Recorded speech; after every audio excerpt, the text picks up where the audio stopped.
नमस्कार, super Maharashtra news channel मध्ये आपलं स्वागत आहे. मी हेमलता देवडा. जाणून घेऊया आपल्या परिसरातील दिवसभरातील ताज्या घडामोडी.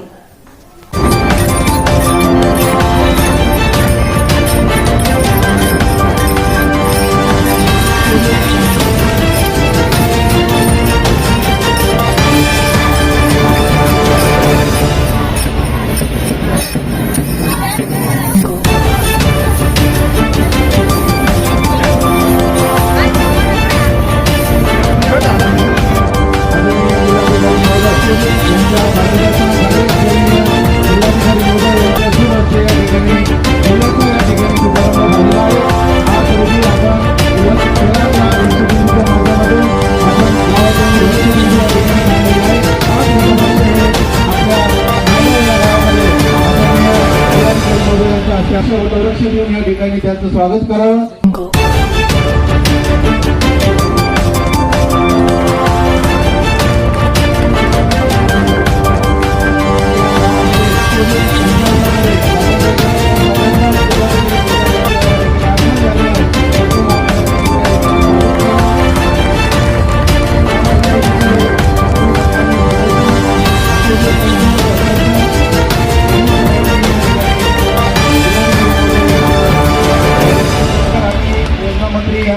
योजना यांचा या ठिकाणी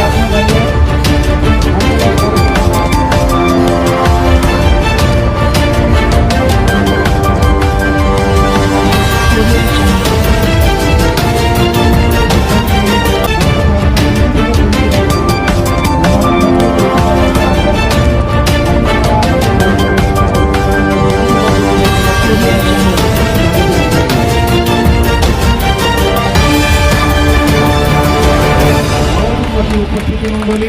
त्यांच्या हस्ते या उपवृत्त मोहिमेचा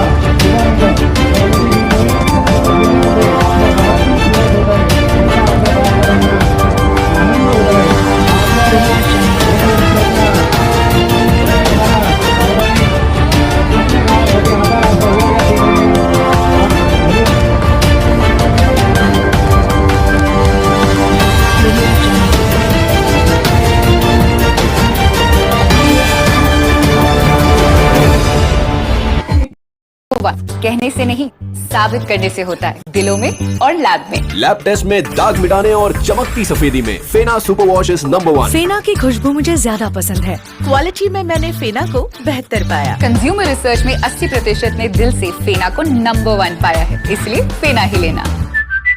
140 कोटी आहे. तर माननीय पंतप्रधान महोदयांच्या सूचनेतून मार्च 25 अखेरपर्यंत आपल्याला देशभर आपत्य म्हणून त्या झाडाची जी काही काळजी घ्यायची जगवण्यासाठी ती प्रत्येकाने घ्यायची. आईच्या नावे लावणारं झाड हे जगलंच आणि जगलंच पाहिजे. ह्याच्यासाठी जर आपण पुढाकार घेऊन पुढे गेलो तर खऱ्या अर्थाने भारताचे नागरिक म्हणून आपण आपल्याला स्वतः म्हणजे एक घोषणावर राहील की आम्ही आमच्या कार्यकाळात जगवलेलं आहे. पुढच्या येणाऱ्या पिढ्यांना हे नक्कीच दिशा देणारं काम असणार आहे.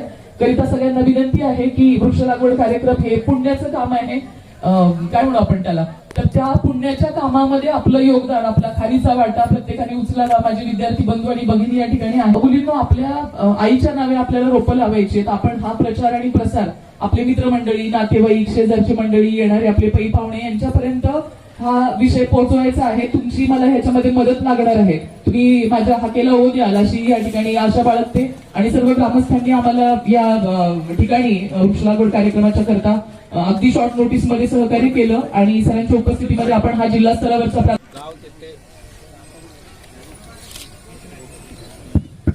गाव तेथे वड हा उपक्रम हाती घेऊन आपण प्रत्येक गावामध्ये आज 5-5 वडाची झाडांचं वृक्षारोपण करण्याचा कार्यक्रम संपूर्ण जिल्हाभरामध्ये आता सुरू आहे.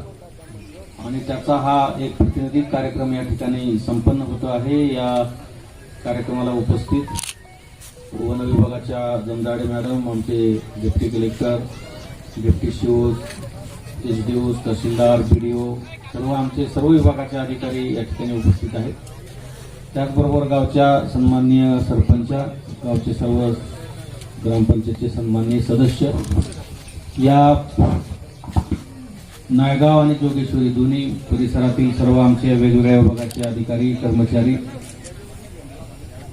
उपस्थित सर्व सन्माननीय गावकरी, ज्यांनी या ठिकाणी दिंडी चालवली त्या दिंडीचे सर्व वारकरी, बालवारकरी, परिसरातील नागरिक, पत्रकार बंधू आणि भगिनी, सर्वप्रथम मी आपल्या सर्वांचं मनापासून अभिनंदन करतो की आपण या खाम नदीच्या किनारी, आपलं हे पवित्र नदीच्या किनारी पवित्र असं हे आपलं गाव, आणि या गावाच्या माध्यमातून आज आपण या ठिकाणी प्रातिनिधिक स्वरूपामध्ये वृक्षारोपण या ठिकाणी केलेलं आहे. आणि हा अतिशय सुंदर कार्यक्रमाचं नियोजन या ठिकाणी केलेलं आहे. आणि आमचे सर्व अधिकारी, कर्मचारी, गावकरी, बालमित्र सर्व या ठिकाणी उपस्थित आहेत.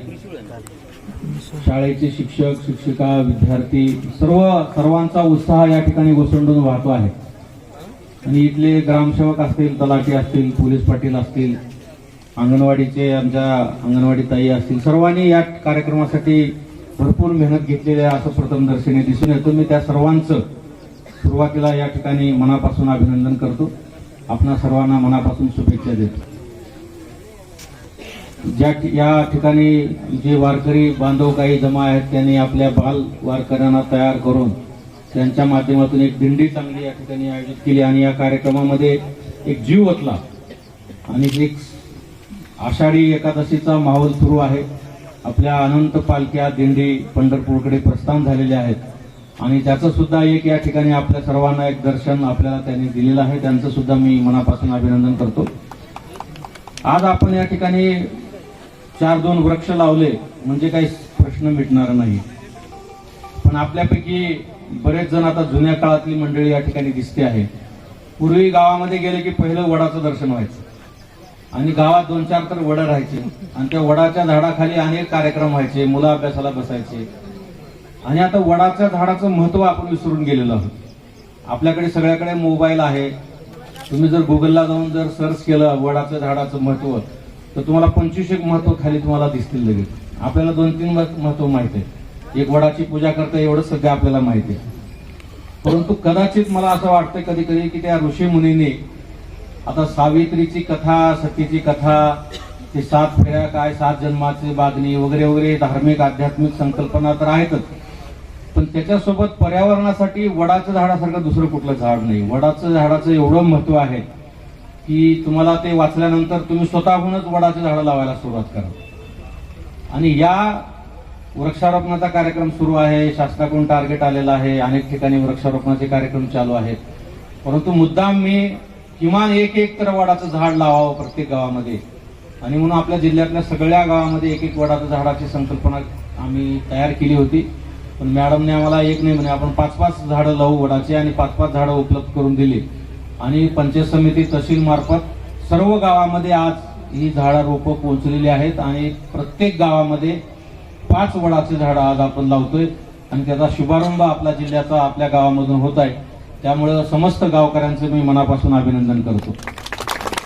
या ठिकाणी दिंडीचा उल्लेख केला, संतांचा उल्लेख केला. संत तुकारामाचा अभंग तुम्हाला सगळ्याला माहित आहे, वृक्षवल्ली आम्हा सोयरी वनचेरी.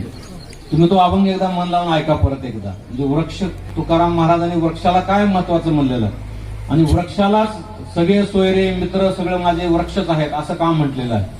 ते जर तुम्ही अभंग ऐकला तर परत तुम्हाला आणखी झाडाचं महत्व, रोपाचं महत्व आपल्याला समजून येईल. आणि त्याहीपेक्षा महत्वाचं बघितलं तर आता या मागच्या उन्हाळ्यामध्ये आपल्याकडे 44-45 पर्यंत टेम्परेचर गेलं होतं. तापमान आपलं 45 डिग्री सेल्सिअस तापमानापर्यंत गेलेलं आहे. आपण जर झाडं लावले नाहीत आणि जगवले नाहीत तर पुढच्या वर्षी 46 होईल, त्याच्या पुढच्या वर्षी 47 होईल आणि 2-4 वर्षांना आपल्या परिसराचं तापमान 50 पर्यंत गेलेलं बघायला आपल्याला आता जास्त कालावधी नाही. आपल्या समोर आपले लेकरं बाळ तापमानामध्ये होरपळून मरतील अशी भयावह परिस्थिती समोर वाढवून ठेवलेली आहे. परंतु दुर्दैवानं लोकांना हे जाणीव होत नाही. आणि मग झाडं लावा म्हणलं की हे शासकीय योजना आहे का, ह्याच्यात काही मिळणार आहे का, निधी मिळणार आहे का, पर्सेंटेज किती मिळणार आहे, असं गावामध्ये लोक विचारतात. फार वाईट वाटतं. आणि गाव ही आपल्यासाठी काबा, काशी, मथुरा सगळं आपलं गाव आहे. तुकडोजी महाराजांची जर ग्रामगीता आपण वाचली तर ज्या गावामध्ये आपला जन्म झाला त्याच गावात आपला मृत्यू होणार आहे. ज्या गावाच्या मातीनं आपल्याला जगवलं, वाढवलं आणि शेवटी मेल्यानंतर पोटात घेतलं त्या मातीच्या कल्याणार्थ आपण काय केलेलं आहे? आपल्या शेतातली माती वाहून चालले, आपल्या गावातलं पाणी वाहून चाललंय. पाणी टंचाई आज जिल्ह्यामध्ये 750 टँकरनं पाणी पुरवठा सुरू आहे. विहीर पुनर्भरण करा, बोर पुनर्भरण करा म्हणून सांगितलं की मग पैसे कुठून येणार आहेत? शासन देणार आहे का? म्हणजे लोकवर्गणी करायला गेले की कोणी पैसे द्यायला तयार नाही. म्हणजे स्वतःच्या गावातल्या लोकांच्या भवितव्यासाठी जे काम करायचं आहे त्याच्यासाठी सुद्धा लोक शासनाकडे, पंचायतीकडे, जिल्हा परिषदकडे डोळे लावून बसलेले आहेत. शासन स्तरावर त्यांचं काम तर शासन करतच आहे. अनेक योजना, अनेक उपक्रम चालू आहेत. दरवर्षी वृक्षारोपणाच्या माध्यमातून लाखो झाडं लावले जातात, परंतु ते जगले जात नाही. म्हणून नेहमी मला असं वाटत होतं की झाडं किती लावले ह्याला महत्व नाही, ते झाडं किती जगले ह्याला महत्व आहे. आणि म्हणून प्रत्येकाने एक एक झाड लावलं तर मॅडम जसे म्हणल्या की 140 कोटी लोकसंख्या आहे. 140 कोटी जर झाडं देशामध्ये लागली तर देशाचं पर्यावरण बदलायला काही वेळ लागणार नाही. आपल्या परिसरातील ताज्या घडामोडी पाहण्यासाठी पाहत राहा सुपर महाराष्ट्र न्यूज चॅनल.